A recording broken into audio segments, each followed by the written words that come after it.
Assalamualaikum warahmatullahi wabarakatuh.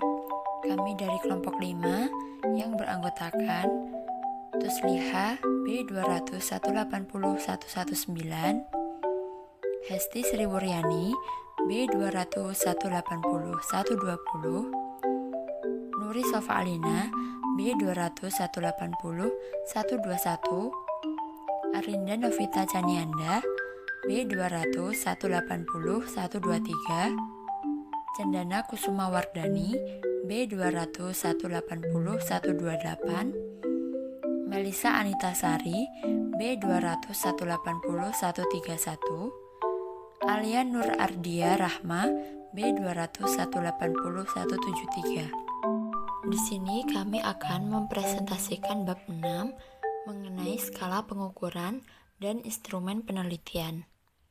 Selamat menyaksikan. Macam-macam skala pengukuran. Skala pengukuran adalah kesepakatan yang digunakan sebagai acuan untuk menentukan panjang atau pendeknya interval yang ada dalam alat ukur, sehingga apabila alat ukur tersebut digunakan akan menghasilkan data kuantitatif. Dengan skala pengukuran ini, variabel yang diukur dengan instrumen tertentu dapat dinyatakan dalam bentuk angka sehingga menghasilkan data yang efisien dan komunikatif.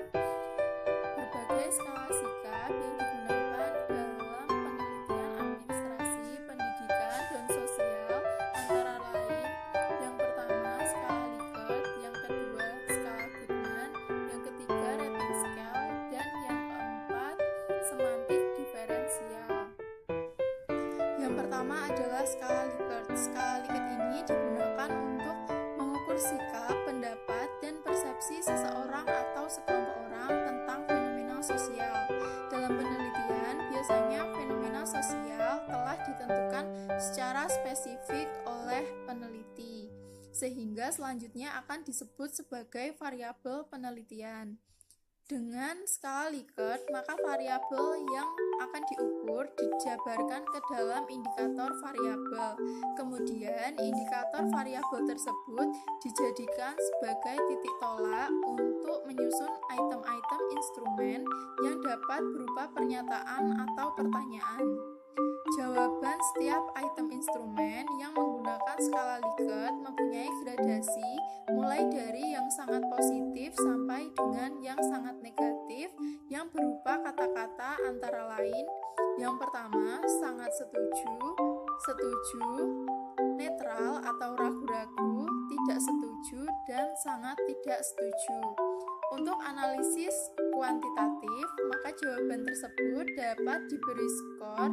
Misalnya, yang pertama, sangat setuju akan diberi skor 5, setuju diberi skor 4, ragu-ragu diberi skor 3, tidak setuju diberi skor 4, dan yang terakhir sangat tidak setuju akan diberi skor 1. Instrumen penelitian yang menggunakan skala Likert ini dapat dibuat dalam bentuk checklist maupun pilihan ganda.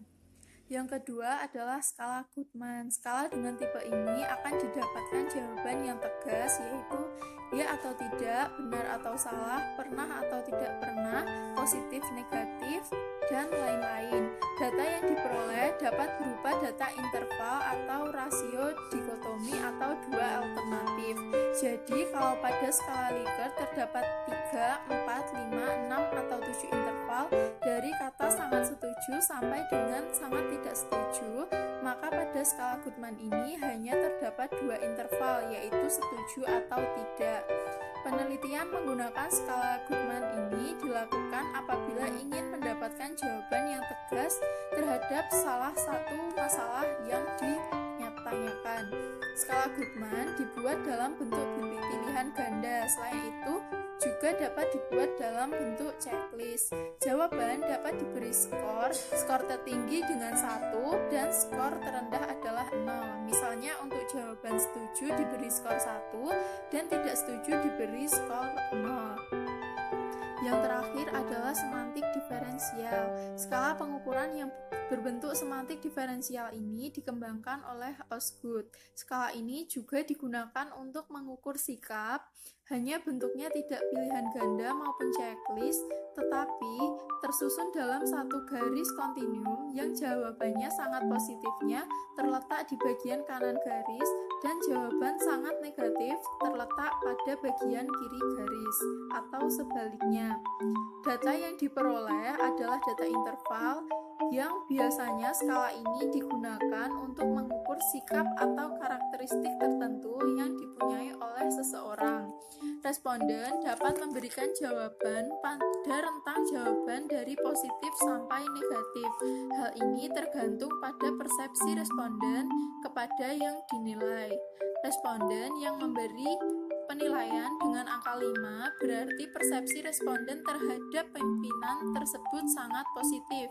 Sedangkan apabila memberi jawaban pada angka 3 berarti netral, bila memberi jawaban pada angka 1 berarti persepsi responden terhadap pemimpinnya sangat negatif. Selanjutnya adalah rating scale. Dari 3 skala pengukuran seperti yang telah dikemukakan, data yang diperoleh semuanya adalah data kualitatif yang kemudian dikuantitatifkan. Tetapi dengan menggunakan skala pengukuran rating scale ini, data mentah yang diperoleh berupa angka yang kemudian ditafsirkan dalam pengertian kualitatif. Dalam skala model rating scale ini, responden tidak akan menjawab salah satu dari jawaban kualitatif yang telah disediakan, tetapi menjawab salah satu jawaban kuantitatif yang telah disediakan. Oleh karena itu, rating scale ini lebih fleksibel, tidak terbatas untuk pengukuran sikap saja, tetapi untuk mengukur persepsi responden terhadap fenomena lainnya. Yang terpenting bagi penyusunan instrumen dengan rating scale adalah harus dapat mengartikan setiap angka yang diberikan terhadap alternatif jawaban pada setiap item instrumen. Instrumen penelitian. Pada prinsipnya, meneliti adalah melakukan pengukuran terhadap fenomena sosial maupun alam. Meneliti dengan data yang sudah ada lebih tepat kalau dinamakan membuat laporan daripada melakukan penelitian. Karena pada prinsipnya meneliti adalah melakukan pengukuran, maka harus ada alat ukur yang baik. Alat ukur yang digunakan biasanya dinamakan instrumen penelitian, sehingga dapat diartikan sebagai suatu alat yang digunakan untuk mengukur fenomena alam maupun sosial yang diamati. Jumlah instrumen penelitian tergantung pada variabel penelitian yang telah ditetapkan untuk diteliti. Misalnya, akan meneliti tentang pengaruh kepemimpinan dan iklim kerja lembaga terhadap produktivitas kerja pegawai. Dalam hal ini, ada 3 instrumen yang perlu dibuat, yaitu yang pertama, instrumen untuk mengukur kepemimpinan. Yang kedua, instrumen untuk mengukur iklim kerja. Yang ketiga, instrumen untuk mengukur produktivitas kerja pegawai. C. Cara menyusun instrumen.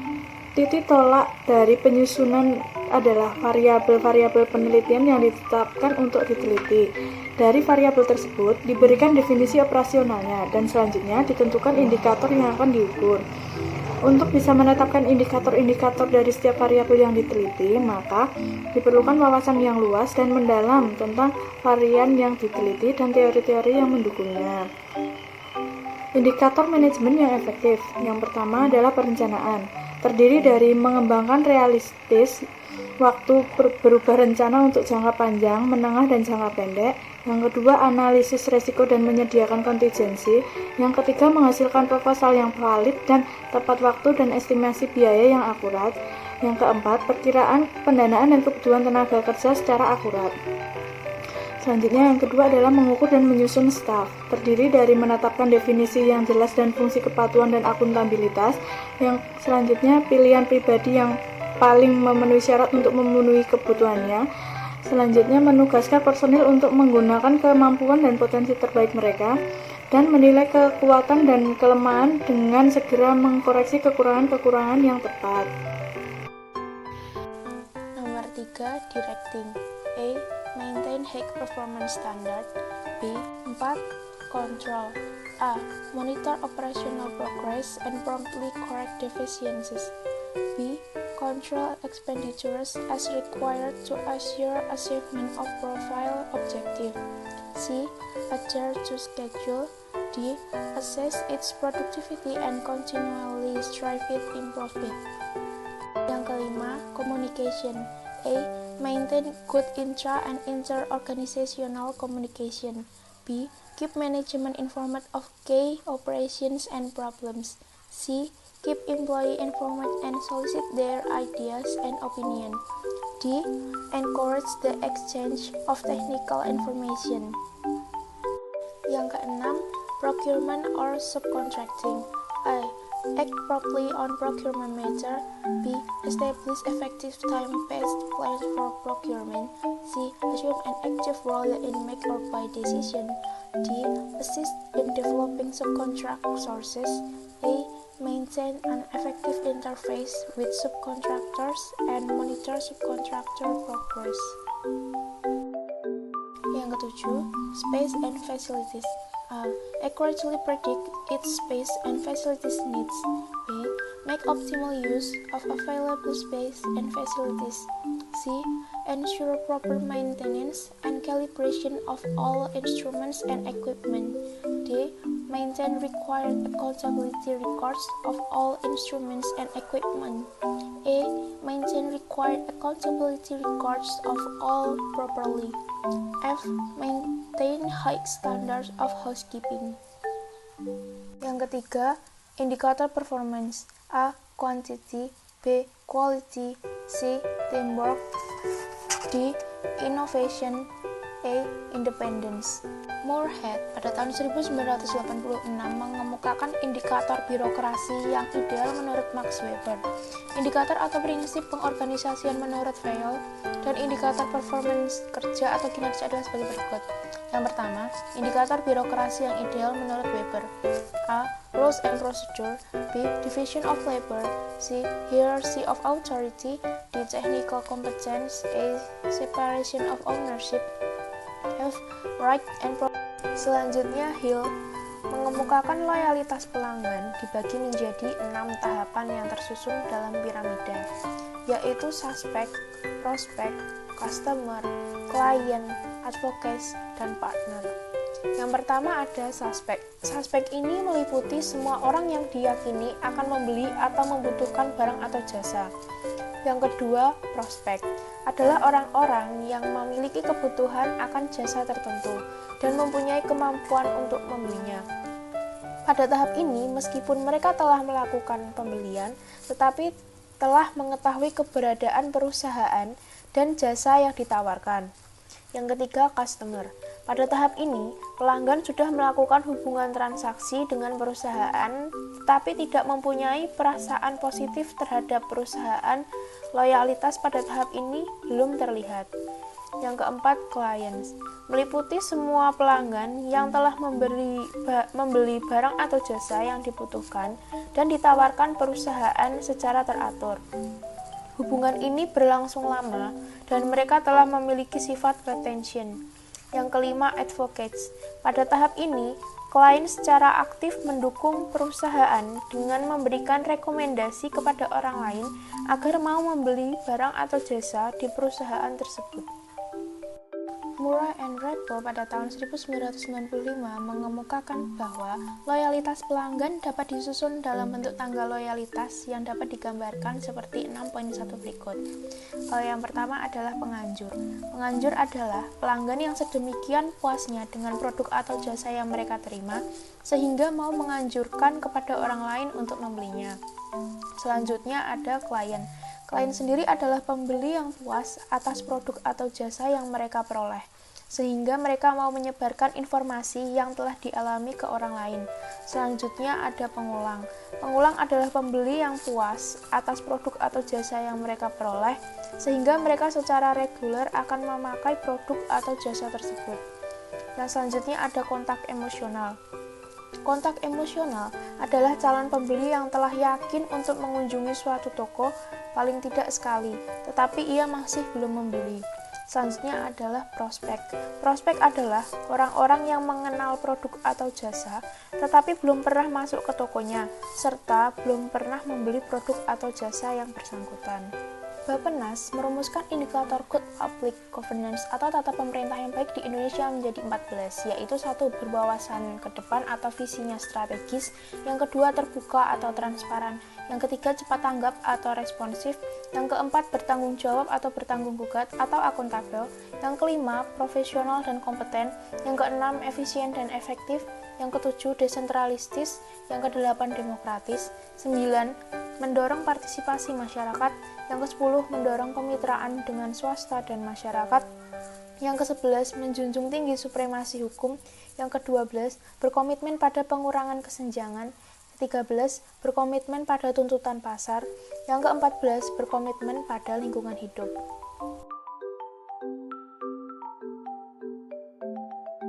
Chung atau McKinsey pada tahun 1981 mengemukakan indikator variabel performance kerja yang meliputi 1.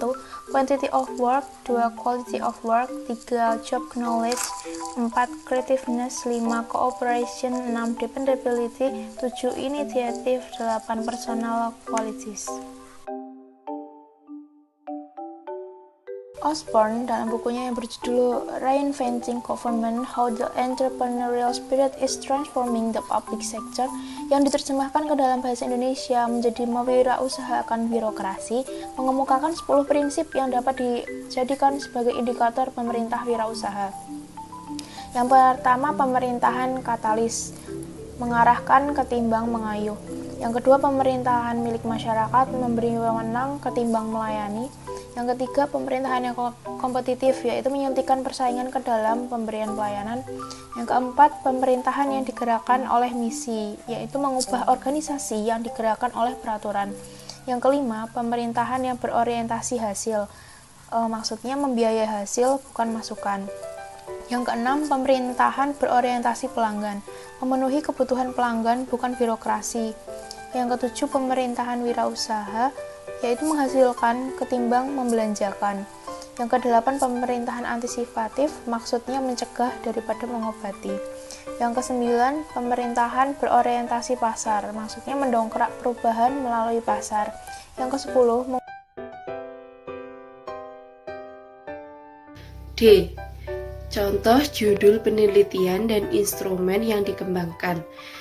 Judul penelitiannya, Gaya dan Situasi Kepemimpinan serta Pengaruh Terhadap Iklim Kerja Organisasi.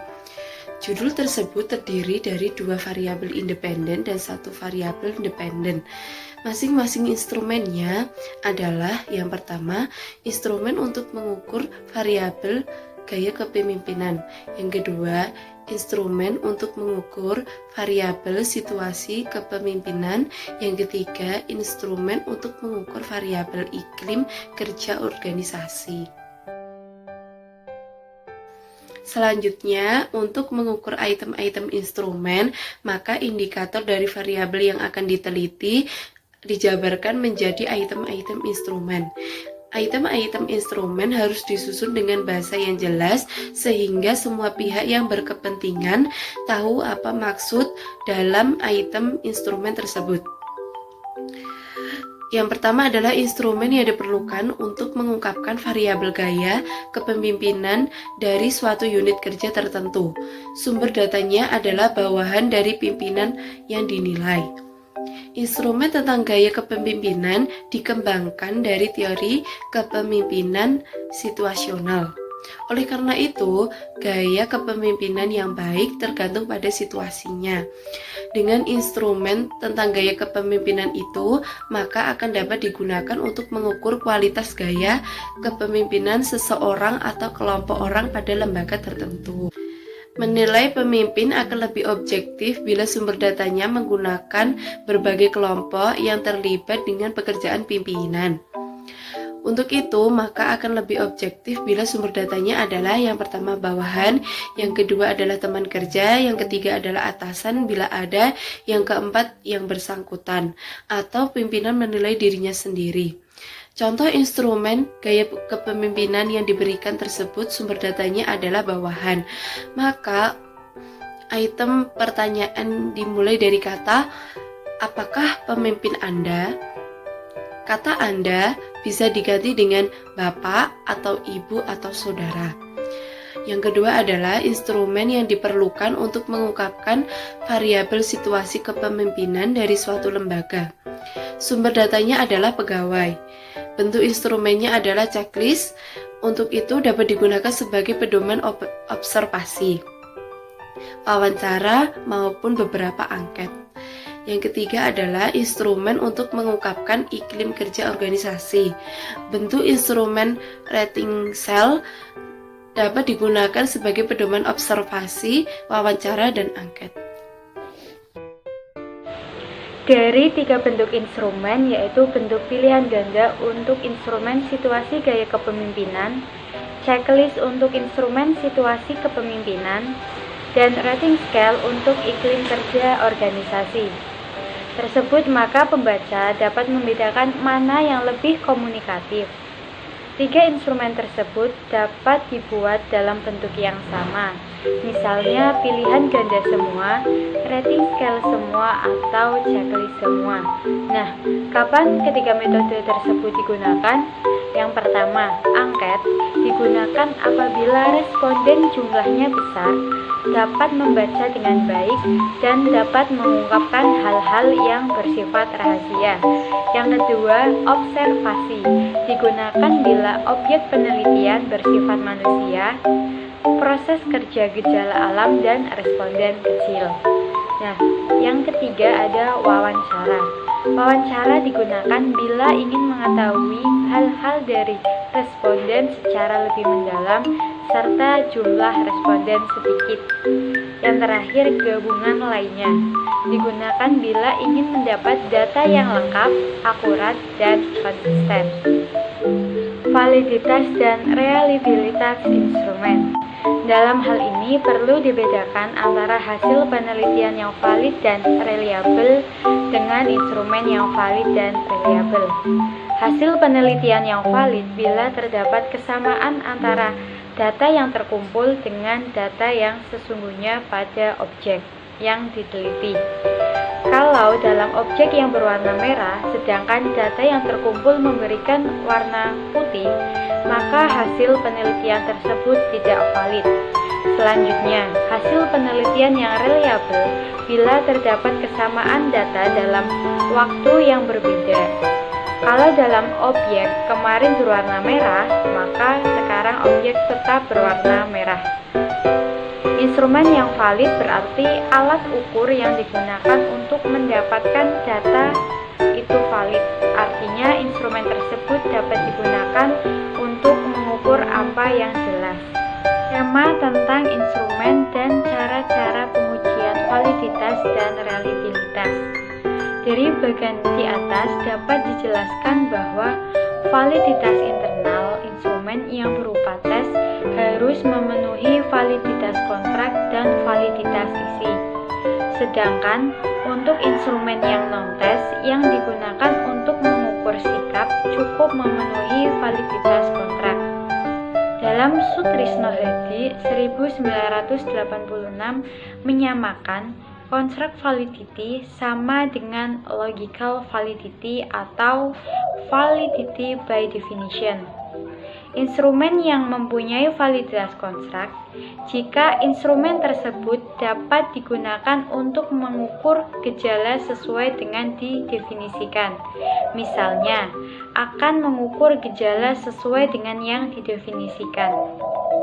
Misalnya, akan mengukur efektivitas organisasi, maka perlu didefinisikan terlebih dahulu apa itu efektivitas organisasi. Setelah itu, siapkan instrumen yang digunakan untuk mengukur efektivitas organisasi sesuai dengan definisi yang telah dirumuskan itu. Dalam hal ini, Sutrisno Hadi menyatakan bahwa bila bangunan teorinya sudah benar, maka hasil pengukuran dengan alat ukur atau instrumen yang berbasis pada teori itu sudah dipandang sebagai hasil yang valid. Instrumen yang harus mempunyai validitas isi adalah instrumen yang berbentuk tes yang sering digunakan untuk mengukur prestasi belajar atau achievement dan mengukur efektivitas pelaksanaan program dan tujuan.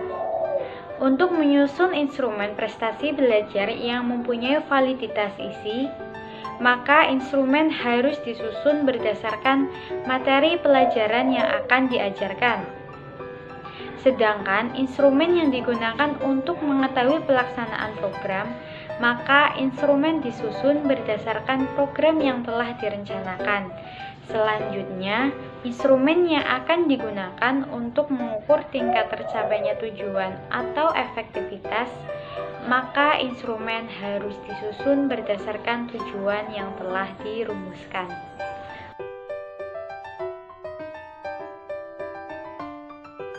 Pengujian validitas dan reliabilitas instrumen. Yang pertama, pengujian validitas instrumen. Terdapat beberapa macam mengenai pengujian validitas instrumen. A. Pengujian validitas konstruk. Untuk menguji validitas konstruksi dapat digunakan pendapat para ahli atau judgment expert. Dalam hal ini, setelah instrumen dikonstruksi tentang aspek-aspek yang akan diukur untuk berlandaskan teori tertentu, maka selanjutnya akan dikonsultasikan dengan ahli. Para ahli diminta pendapatnya tentang instrumen yang telah disusun itu. Mungkin para ahli akan memberikan keputusan. Instrumen dapat digunakan tanpa perbaikan, ada perbaikan, dan mungkin dirombak total. Jumlah tenaga ahli yang digunakan minimal 3 orang. Umumnya mereka bergelar doktor sesuai dengan lingkup yang diteliti. Selanjutnya, pengujian reliabilitas instrumen. Pengujian reliabilitas instrumen dapat dilakukan secara eksternal maupun internal. Secara eksternal, pengujian dapat dilakukan dengan tes, retest, atau stability, ekuivalen, dan gabungan keduanya. Secara internal, reliabilitas instrumen dapat diuji dengan menganalisis konsistensi butir-butir yang ada pada instrumen pada teknik tertentu. Yang pertama, tes retest. Instrumen penelitian yang reliabilitasnya diuji dengan tes retest dilakukan dengan cara mencobakan instrumen beberapa kali pada responden. Jadi dalam hal ini, instrumennya sama, respondennya sama, dan waktunya yang berbeda. Reliabilitas diukur dari koefisien korelasi antara percobaan pertama dengan yang berikutnya. Bila koefisien korelasi positif dan signifikan, maka instrumen tersebut sudah dinyatakan reliabel. Yang kedua yaitu ekuivalen. Instrumen yang ekuivalen adalah pertanyaan yang secara bahasa berbeda tetapi maksudnya sama. Sebagai contoh, berapa tahun pengalaman kerja Anda di lembaga ini? Pertanyaan tersebut dapat ekuivalen dengan pertanyaan berikut. Tahun berapa Anda mulai bekerja di lembaga ini? Pengujian reliabilitas instrumen dengan cara ini cukup dilakukan sekali, tetapi instrumennya 2 pada responden yang sama, waktu yang sama, tetapi instrumennya berbeda. Reliabilitas instrumen dihitung dengan cara mengkorelasikan antara data instrumen yang satu dengan data instrumen yang dijadikan ekuivalen. Bila korelasi positif dan signifikan, maka instrumen dapat dinyatakan reliabel. Dalam kisi-kisi terdapat variabel yang diteliti, indikator sebagai tolak ukur, dan nomor butir atau item pertanyaan atau pernyataan yang telah dijabarkan dari indikator. Dengan kisi-kisi instrumen itu, maka pengujian validitas dapat dilakukan dengan mudah dan sistematis. Yang ketiga yaitu gabungan. Pengujian reliabilitas ini dilakukan dengan cara mencobakan dua instrumen yang ekuivalen itu beberapa kali ke responden yang sama. Reliabilitas instrumen dilakukan dengan mengkorelasikan dua instrumen. Setelah itu dikorelasikan kepada pengujian kedua dan selanjutnya dikorelasikan secara silang. Jika dengan 2 kali pengujian dalam waktu yang berbeda, akan dapat dianalisis 6 koefisien reliabilitas. Bila ke-6 koefisien korelasi itu semuanya positif dan signifikan, maka dapat dinyatakan bahwa instrumen tersebut reliabel. Yang ketiga, pengujian validitas eksternal. Validitas eksternal, instrumen diuji dengan cara membandingkan antara kriteria yang ada pada instrumen dengan fakta-fakta empiris yang terjadi di lapangan. Misalnya, instrumen untuk mengukur kinerja sekelompok pegawai. Maka kriteria kinerja pada instrumen itu dibandingkan dengan catatan-catatan di lapangan atau empiris tentang kinerja pegawai yang baik. Bila telah terdapat kesamaan antara kriteria dalam instrumen dengan fakta di lapangan, maka dapat dinyatakan instrumen tersebut mempunyai validitas internal yang tinggi. Instrumen penelitian yang mempunyai validitas eksternal yang tinggi akan mengakibatkan hasil penelitian mempunyai validitas eksternal yang tinggi pula. Pengujian validitas isi atau content validity. Untuk instrumen yang berbentuk tes, pengujian validitas ini dapat dilakukan dengan membandingkan antara isi instrumen dengan materi pelajaran yang telah diajarkan. Misalkan, seorang dosen yang memberikan ujian di luar pelajaran yang telah ditetapkan, berarti instrumen ujian tersebut tidak mempunyai validitas isi. Untuk instrumen yang akan mengukur efektivitas pelaksanaan program, maka pengujian validitas isi dapat dilakukan dengan membandingkan isi instrumen dengan isi atau rancangan yang telah ditetapkan. Secara teknis, pengujian validitas kontrak dan validitas isi dapat dibantu dengan menggunakan kisi-kisi instrumen atau matriks pengembangan instrumen. D. Internal konsistensi. Pengujian reliabilitas dengan internal konsistensi dilakukan dengan cara mencobakan instrumen sekali saja. Kemudian data yang diperoleh dianalisis dengan teknik tertentu. Hasil analisis dapat digunakan untuk memprediksi reliabilitas instrumen. Pengujian reliabilitas instrumen dapat dilakukan dengan teknik belah dua jari dari 4 rumus, yaitu 1. Rumus Sperman-Brown.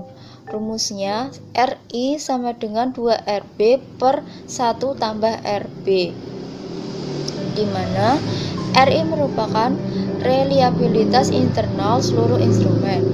RB merupakan korelasi produk momen antara belahan pertama dan belahan kedua. Rumus kedua yaitu rumus KR20 atau kode Richardson. Rumus ini berbunyi RI sama dengan K per K kurangi 1 dikalikan ST pangkat 2 kurangi PI kali KI per ST pangkat 2, di mana K merupakan jumlah item dalam instrumen. PI merupakan proporsi banyaknya subjek yang menjawab pada item 1. KI merupakan 1 per PI. ST pangkat 2 merupakan varians total. Rumus ketiga yaitu rumus KR21.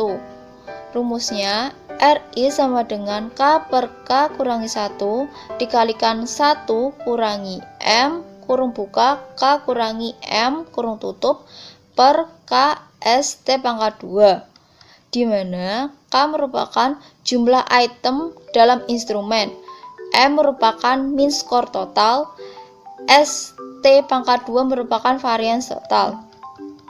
Rumus keempat merupakan analisis varian Hot atau ANOVA Hot. Rumusnya berbunyi RI sama dengan 1 kurangi MKE per MKS, di mana MKS merupakan min kuadrat antara subjek dan MKE merupakan min kuadrat kesalahan. RI merupakan reliabilitas instrumen.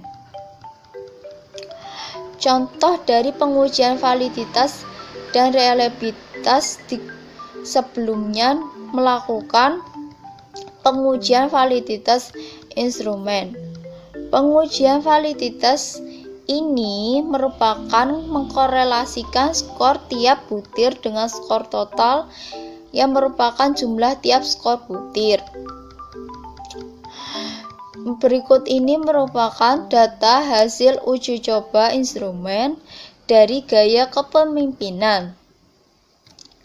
Berdasarkan data yang terkumpul dari 30 responden yang ditunjukkan pada tabel tersebut, terdapat 18 koefisien korelasi. Berikut ini merupakan hasil dari analisis item instrumen dari gaya kepemimpinan. Dapat dilihat bahwa korelasi antara skor butir 1 dengan skor total 0,71, antara butir 2 dengan skor total 0,63, dan seterusnya. Korelasi yang digunakan adalah korelasi persen momen yang rumusnya dapat dilihat dalam bab analisis data. Seperti yang ditemukan bahwa koefisien korelasi sama dengan 0,3 atau lebih paling kecil 0,3, maka butir instrumen dinyatakan valid. Dari uji coba tersebut, ternyata koefisien korelasi semua butir dengan skor total di atas 0,3 sehingga semua butir instrumen gaya kepemimpinan dinyatakan valid. Butir yang mempunyai validitas tertinggi adalah butir 1 dengan korelasi 0,71 dan paling rendah adalah butir nomor 8 dengan koefisien korelasi 0,3. Pengujian kedua yang dilakukan yaitu pengujian reliabilitas instrumen. Pengujian ini dilakukan dengan internal konsistensi dengan teknik belah dua atau split half yang dianalisis dengan rumus Perman-Brown.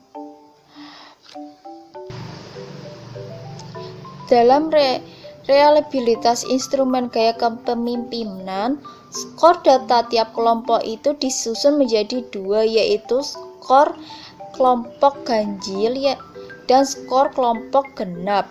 Skor butir dijumlahkan sehingga menghasilkan skor total. Selanjutnya skor total antara kelompok ganjil dan genap dicari korelasinya.